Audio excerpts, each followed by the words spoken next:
पहले चरण के मतदान हो चुके हैं और दूसरे चरण में इस बार देवभूमि की बात कहूँगी। हमारे साथ बात करने के लिए अनिल बलूनी जी है। देवभूमि के लिए कहा जाता है कि उत्तराखंड पूरे देश को पानी और जवानी दोनों देता है। उत्तराखंड में बीजेपी ने इस बार कहा है कि हमारी डबल इंजन की सरकार ने काम करके दिखाया है, लेकिन डबल इंजन की सरकार का एक इंजन यानी मुख्यमंत्री के चेहरे की बात करें 3 बार बदल चुका है। ऐसे में क्या स्थिति है? बलूनी जी, स्वागत है आपका न्यूज़ नेशन न्यूज़ स्टेट से बात करने के लिए। सर, जिस तरीके से आपने काम किया, ट्रॉमा सेंटर्स की बात हो, पलायन की बात हो, उत्तराखंड के वोटर्स वहाँ जाएं, आपने अपील की कि अपने गांव में वोट दीजिए, आप खुद वोट जाएंगे, लेकिन 3 चेहरे बदलने का फ़ायदा ऐसा लग रहा है कि कांग्रेस और आपके विपक्षी उठाते हुए नज़र आते हैं। किस तरीके से आप देखते हैं? मेरा ये मानना है, ये कांग्रेस जो जिस तरह की आप बात कर रहे हैं, ये कांग्रेस स्प्रेड करने की कोशिश कर रही है। लेकिन कांग्रेस की संस्कृति में ऐसा होता है कि मुख्यमंत्री बनना, दूसरे को गिरा देना, फिर उठा देना, फिर पटक देना हमारे यहाँ जिम्मेवारी है। हमारे यहाँ तो एक टीम एफर्ट्स होते हैं, सब लोग मिलके काम करते हैं, टीम स्पिरिट के साथ काम करते हैं और सब लोग मिलके काम करते हैं। त्रिवेंद्र सिंह रावत जी ने विकास के काम किए। वो बॉल लेके जा रहे थे, फिर उनको लगा कि पुष्कर सिंह धामी बॉल गोल के नज़दीक हैं, उन्होंने उनको पास दे दिया। पुष्कर सिंह धामी, ऐसे ही होता है विकास, इसी प्रकार से होता है।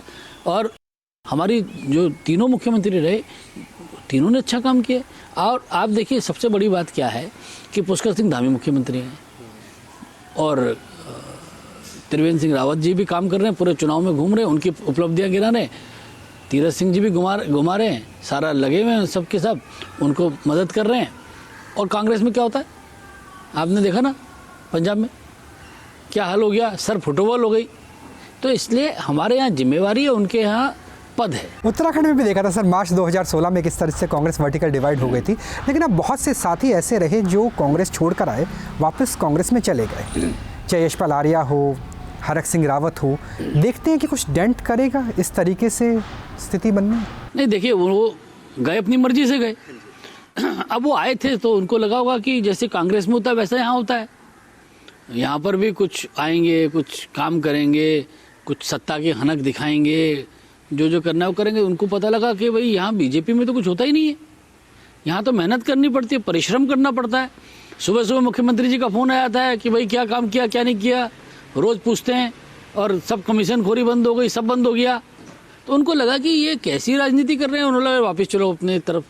तो वो चले गए, तो हमने तो भगाया नहीं, अपने आप चले गए। तो जब यहाँ से उनको लगा कि विचारधारा अलग है, यहाँ तो मेहनत करनी पड़ेगी, तो चले गए यहाँ से। तो हमने तो भगाया नहीं था भाई, अपने आप चले गए। तो उसका कोई अंतर नज़र नहीं आएगा जब मतदान होगा या नतीजा आएगा? जनता को समझ आ गया कि इनका कोई मतलब नहीं है भाई, ये तो सिर्फ। सर, आपने काम की बात की, लगता है कि काम और बेहतर हो जाता, लेकिन 5 साल में से 2-2.5 साल तो कोविड के रहे। उत्तराखंड की बात करें तो टूरिज़्म पे एक पूरी अर्थव्यवस्था निर्भर है। वह लोग जो बाहर कमाने के लिए जाते हैं वो वापस आ गए, वह लोग जो एडवेंचर टूरिज़्म पे थे, चाहे औली हो या बाकी चक्राता हो, ऋषिकेश में हो राफ्टिंग, उसका नुकसान हुआ। जो धार्मिक टूरिज़्म है वो काफ़ी हद तक प्रभावित हुआ। यमुनोत्री, गंगोत्री, केदारनाथ। देखिए, पूरी दुनिया में और पूरी मानव जाति के सामने एक संकट आया कोविड के रूप में, और उसमें बड़ी बड़ी अर्थव्यवस्थाएं ढह गई। बड़े बड़े लोग जो बहुत दम भरते थे अर्थव्यवस्था का और विकसित होने का, वो सब गिर गए। और वो सब देख रहे थे कि हिंदुस्तान तो तबाह हो जाएगा इसमें। वो सब सोचे थे यहाँ तो तबाही आएगी, 125 करोड़ लोग हैं, ये हो जाएगा, अला हो जाएगा, फला होगा। ऐसा कुछ हुआ नहीं, हमने संभाल लिया। और हमने इस कोविड के काल में भी विकास की गति को रुकने नहीं दिया। इस कोविड काल में भी ऑल वेदर रोड बनती रही। इस कोविड काल में भी कर्णप्रयाग रेल मार्ग पे काम चलता रहा। इस कोविड काल में भी स्वास्थ्य सुविधा को और तेजी के साथ हमने फैलाया। तो इस कोविड काल का कोई हम लोगों के विकास में कोई बहुत असर पड़ा ऐसा नहीं। लेकिन लगता है कि इन राज्यों में, गोवा और उत्तराखंड, खासतौर पर उत्तराखंड की बात कर रहे हैं हम, वहाँ कोविड काल का ज़्यादा असर नज़र आएगा, क्योंकि पंजाब में एग्रीकल्चर इकनॉमी है, वहाँ तो पॉजिटिव तब भी रहा जब पूरे देश की अर्थव्यवस्था नेगेटिव चली गई। उत्तर प्रदेश इतना बड़ा राज्य है, वहाँ उत्पादन अलग अलग तरीके से किया जाता है, लेकिन ये 2 राज्य और उत्तराखंड पूरा का पूरा टूरिज़्म पर निर्भर था। ऐसे में अगर लोग बेरोज़गार होंगे तो कहीं ना कहीं नुकसान जो सत्ता में बैठे हुए दल हैं उन्हें हो गया। और डबल इंजन की सरकार को लगता है, सबके सामने समस्या आई, हमने उसका समाधान करने की कोशिश की। हमने कोई मानव जाति के सामने अभी तक तो ऐसा कभी कोई आया ही नहीं था पल, तो उसमें हम लोगों ने कोशिश की और हमें लगता है कि हमारी केंद्र सरकार ने और हमारी राज्य सरकार ने दोनों ने इस समस्या को बहुत ही बेहतरीन तरीके से संभाला। जहां दुनिया के बड़े बड़े देश विफल हो गए थे वहां हमने इसको करके दिखाया। ये मोदी जी का नेतृत्व है, ये डबल इंजन का काम है कि हमने उस समस्या से भी हम लोग बहुत प्यार से निकल गए। सर, आपको हमने देखा रेल मंत्री से मिलते हुए बीते 5 सालों में आप कई बार मिलकर आए। जो मौजूदा रेलवे का इंफ्रास्ट्रक्चर है वहाँ कैसे कनेक्टिविटी हो सके आपने काम किया। आपने इस लिहाज से भी काम किया कि जो रेलवे चारधाम के पास तक जा रही है वो काम तेज़ी से ऑल ओवर द रोड लगभग बन चुकी है। इससे कितना फ़र्क पड़ेगा, क्योंकि जो विकास का एजेंडा है वो डबल इंजन की सरकार का सबसे बड़ा इंफ्रास्ट्रक्चर में ही नज़र आता है, और ना सिर्फ डेवलपमेंट के लिहाज से बल्कि क्योंकि पर्वतीय क्षेत्र है, चाइना का बॉर्डर पास है, नेपाल का बॉर्डर पास है, उस लिहाज से, सामरिक लिहाज से। अब देखिए, ये तो हमारे सोच में फ़र्क है। हम लोगों ने कहा सड़क बनाओ, रेल मार्ग बिछाओ। अब कांग्रेस के रक्षा मंत्री क्या कहते थे, सड़क मत बनाओ, वो अंदर ना आ जाए। वो ऐसी सोच के साथ काम करते थे। और जो पहाड़ों में हमारे यहाँ रेल का काम चल रहा है, हमारे यहाँ रोड का काम चल रहा है, हमारे इंटरनेट कनेक्टिविटी का काम चल रहा है, मोबाइल कनेक्टिविटी का काम चल रहा है, एयर कनेक्टिविटी का काम चल रहा है, ये सारी चीज़ें उत्तराखंड में विकास के साथ साथ उत्तराखंड में जो पलायन हो रहा है उसमें भी कहीं ना कहीं चोट करेगी। सर, मैं रेणी गांव भी गया था। पलायन पे तो काफ़ी हद तक अंकुश लगा है, जहां तपोवन में 1 साल पहले 7 फरवरी 2021 में आपदा आई थी, लेकिन लगता है कि लोगों का कनेक्ट बढ़ाने की ज़रूरत है। जिस तरीके से आपने कहा कि अपने त्यौहार गांव में जाके मनाइए, मेरा गांव मेरा गौरव, उस तरह का कनेक्ट बढ़ाने की ज़रूरत है। और जो आपने अपील की कि जनता अपने गांव में आके वोट दें, जो उत्तराखंड से बाहर रहते हैं, उत्तराखंड के मूल निवासी, लगता है वो काम करेगा, कनेक्ट होगा गाँव से शहरों का। बड़ा दुर्गम काम है, बड़ा मुश्किल काम है कि लोगों को वापस कनेक्ट करना।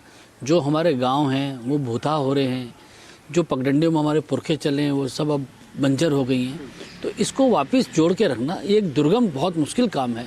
हम लोगों ने इसका बीड़ा उठाया, हमारी सरकार उस पर काम भी कर रही है।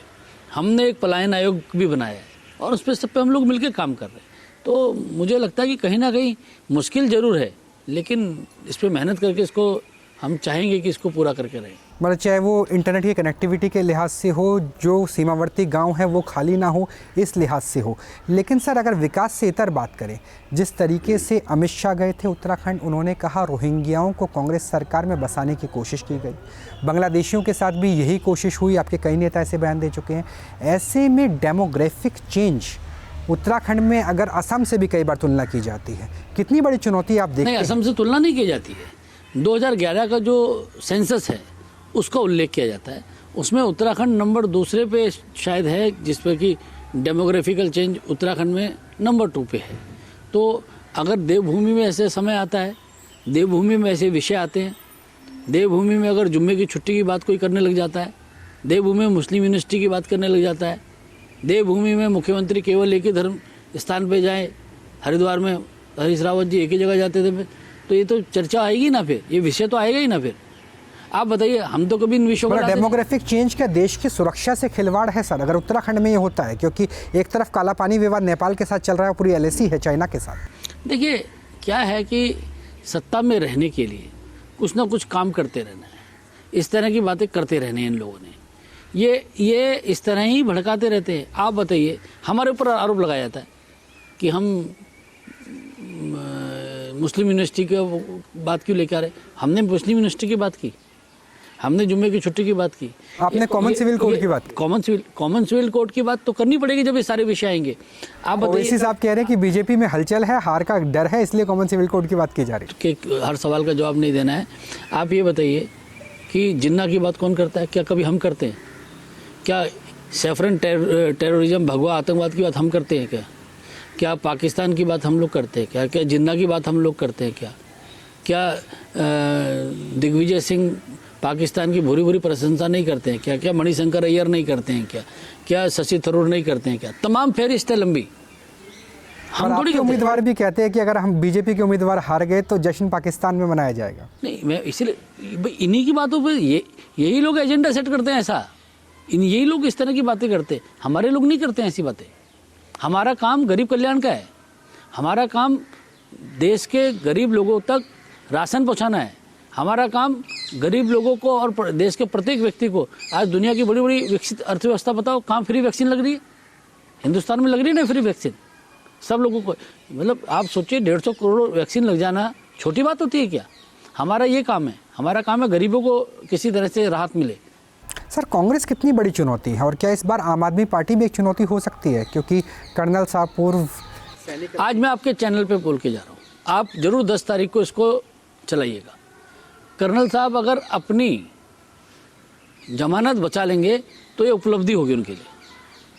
और कांग्रेस, हरीश रावत पिछली बार दोनों सीट से हारे थे, 57 सीटों का बम्पर बहुमत था आपके पास। हैट्रिक चांस है।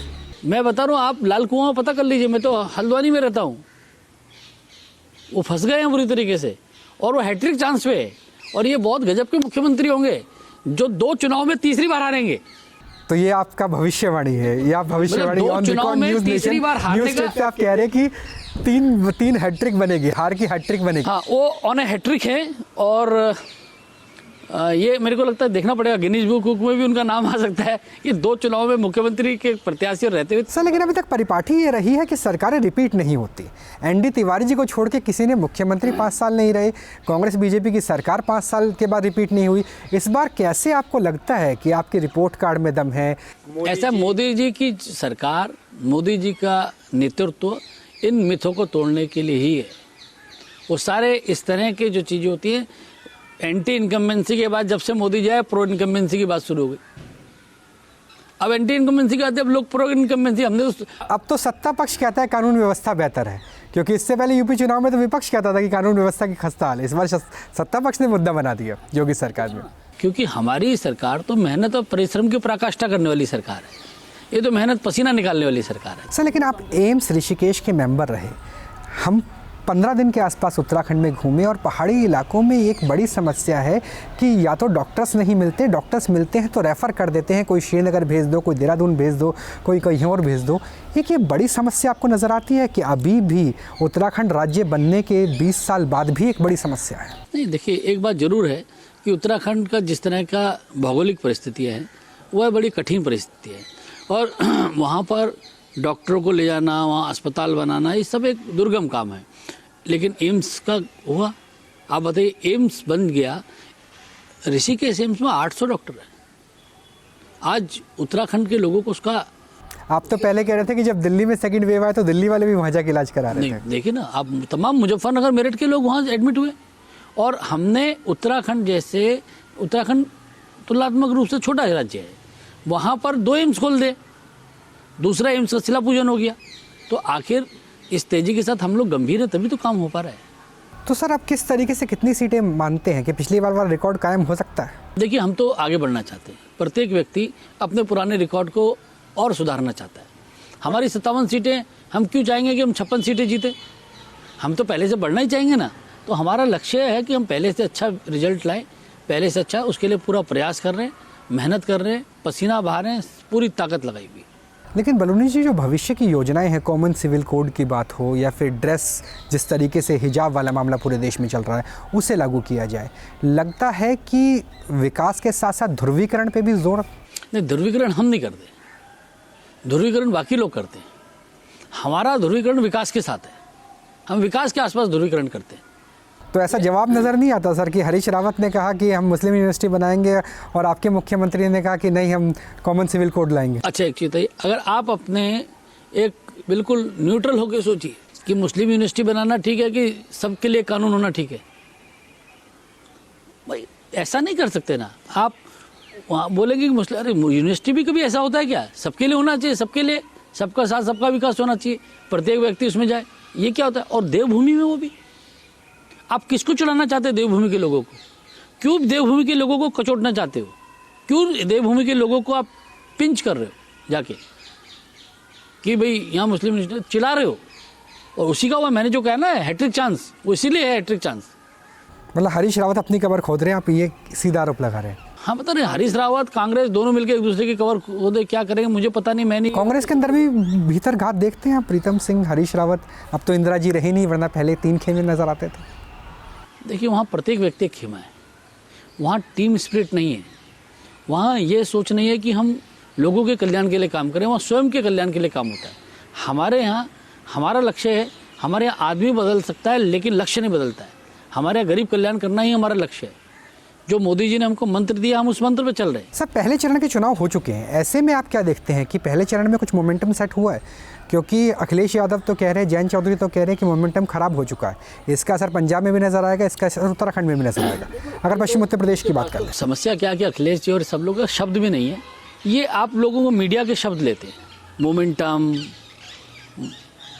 माहौल, हवा, इस तरह की बातें करते हैं, है ना।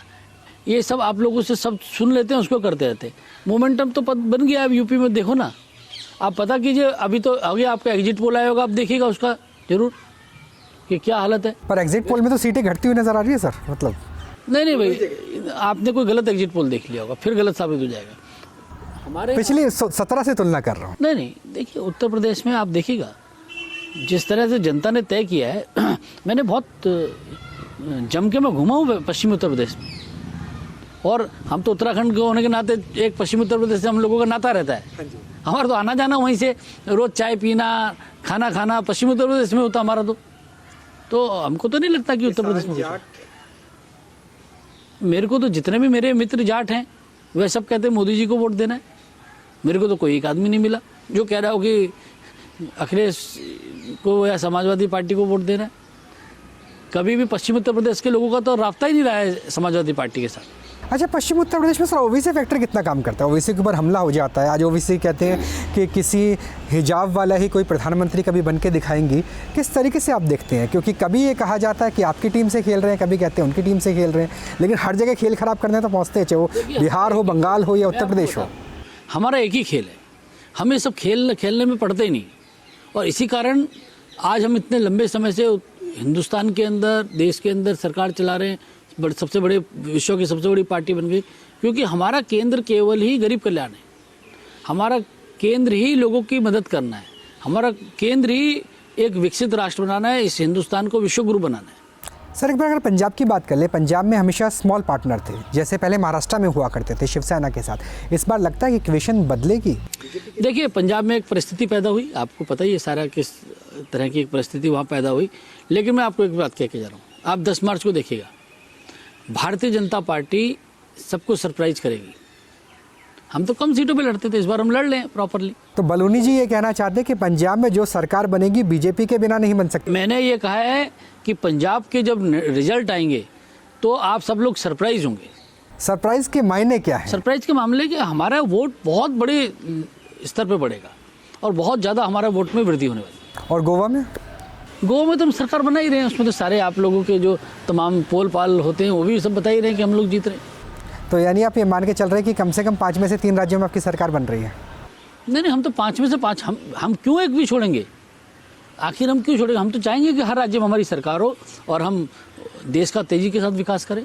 उत्तराखंड में जब 10 मार्च को नतीजे आ जाएंगे, अगर आपकी सरकार रहती है, अगर पुष्कर सिंह धामी भी अगले मुख्यमंत्री बनते हैं, क्या परिवर्तन आप देखते हैं? एक बड़ा परिवर्तन, क्योंकि पिछली बार ऑल वेदर रोड की बात हुई थी, रेलवे की बात हुई थी, वो काम हो रहा है। केदारनाथ जी में, केदारनाथ धाम पे खुद प्रधानमंत्री की भूमिका है, बद्रीनाथ का DPR पास हो चुका है। देखिए, हमारी जो डबल इंजन की सरकार रही उसने बहुत अच्छा काम किया और आने वाला 5 साल हमको मिलने वाला है। जो मोदी जी ने कहा कि अगला दशक उत्तराखंड का होगा, धामी जी और उनके सारे साथ के जितने मंत्री हैं सब लोग ताकत से लगेंगे, हमारी पूरी पार्टी भी लगेगी, हम सब लोग मिलकर काम करेंगे। उत्तराखंड का अगला दशक हो, उत्तराखंड में लोगों को समस्याओं से निजात मिले, लोगों का विकास हो, उत्तराखंड सर्वश्रेष्ठ राज्य हो, पलायन रुक जाए। पूरी ताकत से इसके लिए काम करेंगे, पलायन रोकने के लिए। और पलायन को हम धीरे कर चुके हैं, रोक भी देंगे।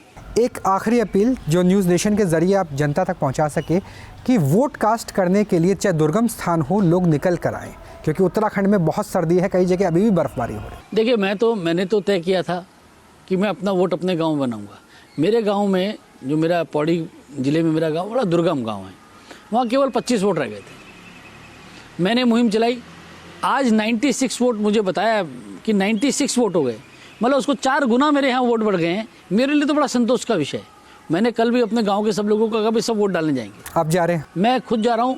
आप सोचिए कि मेरे को कम से कम 8-9 घंटे जाने में और 8-9 घंटे आने में लगने वाले, तो मेरे लिए एक दुर्गम जगह मुझे अपने गांव भी जाना पड़ेगा, और लेकिन मेरे गांव के सारे लोग जा रहे हैं और हम लोग खुशी खुशी जा रहे हैं। इस चुनाव के मतदान के मौके में भी हम सब लोग मिलकर उत्सव मनाएंगे, गांव में थोड़ा खुशहाली रहे, गांव में थोड़ा रौनक रहे, ऐसा कोशिश करेंगे। तो लोकतंत्र का उत्सव है मतदान, और मतदान में न्यूज़ नेशन, न्यूज़ स्टेट लगातार ये अपील कर रहा है कि आपके यहाँ अगर मतदान है तो सबसे पहले जाकर मतदान कीजिए, उसके बाद ही कोई काम कीजिए। और जिस तरीके से खुद बलूनी जी ने कहा कि वो विकास की कोशिश करेंगे, वैसे भी इनके पास कॉमर्स रही है और कोशिश इनकी यही रहेगी कि उत्तराखंड की छवि बदली जाए। अब उत्तराखंड यानी देवभूमि की जनता को तय करना है कि वो छवि बदलते हैं या सरकार, क्योंकि जनादेश सिर्फ आपके हाथ में है।